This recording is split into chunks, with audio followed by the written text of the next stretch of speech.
మేడగది మీరు దేవుని కలుసుకునే స్థలం. 1953 సంవత్సరం నుండి నేటి వరకు, అనగా గత 72 సంవత్సరాలుగా నిరాటంకంగా ప్రచురితమవుతూ 3 తరాల ప్రజలను విశ్వాసంలో అనుదినము బలపరుస్తున్న ధ్యానాలు ఇప్పుడు యూట్యూబ్లో మీకోసం. వీక్షించండి, విశ్వాసంలో దినదినము వర్ధిల్లండి. ఈనాటి మేడగది ధ్యానాన్ని చదువుకుందాం. శనివారం, మార్చి 1, 2025. ఈనాటి ధ్యానాంశం శోధన.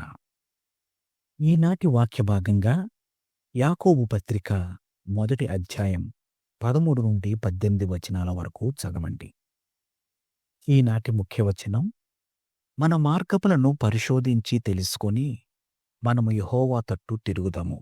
విలాపవాక్యములు 3వ అధ్యాయం 40వ వచనం.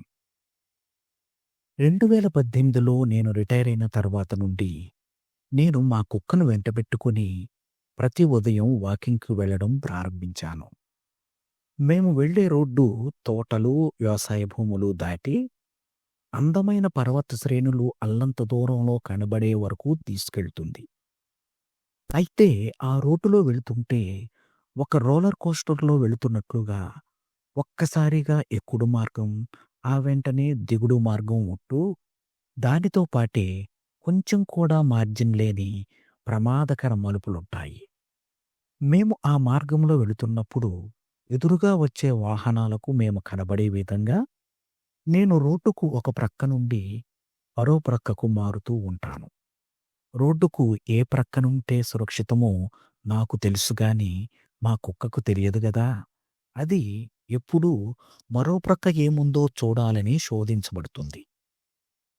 మన రోజువారీ జీవితంలో మనం కూడా చాలా తరచుగా అలాగే చేస్తుంటాం.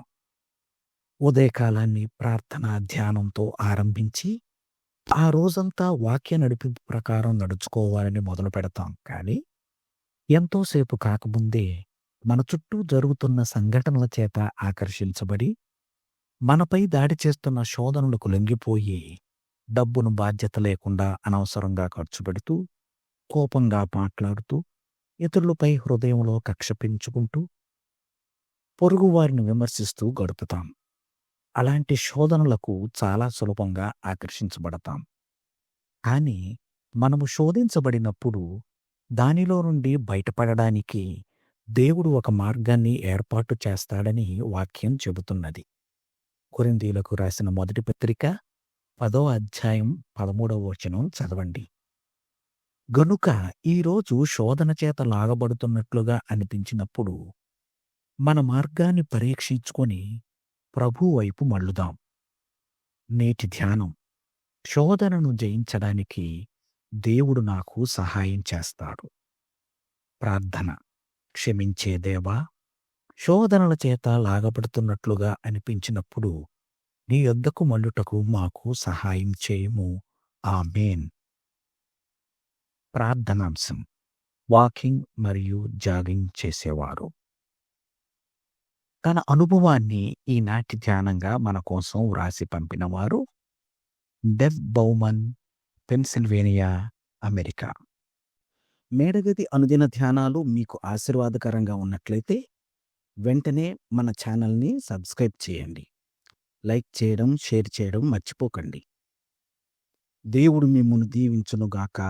ఆమేన్.